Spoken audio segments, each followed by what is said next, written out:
let's head to North Carolina.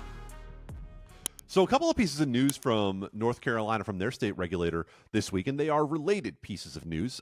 We found out that the launch date is not going to be the first available date. January 8th, 2024 was the first possible date under the online sports betting law that passed earlier this year in North Carolina that the industry could have launched. That date will not be the launch date. It will be after that for certain. The regulator pointed toward the change that was made in September in the budget process in North Carolina that went from operators gaining their license through the state to operators having to go through a qualified enterprise, such as a sports team, a golf course, a racetrack, and be tethered to that operation in order to get their license. We still have time that needs to be spent for those deals to be consummated in the first place, and then all of the relevant approvals to go through the state regulator. They have essentially a 6-month period starting on January 8th to be able to launch. Matt, I think you and I know where the mile markers are on all of this.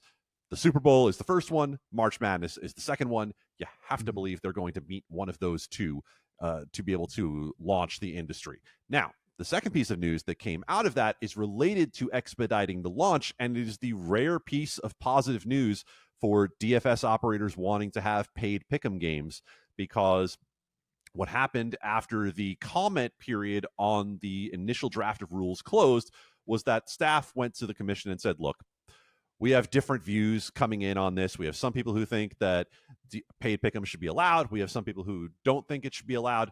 We're not going to be able to solve this in time for launch if you want to get this thing off the ground anytime soon. So we propose moving that out of the rules for now. So it is at least a temporary win in the state of North Carolina for PrizePicks, Underdog, Better, Sleeper, all of the companies that are offering the controversial pick'em games that mirror player props in most markets in the country right now.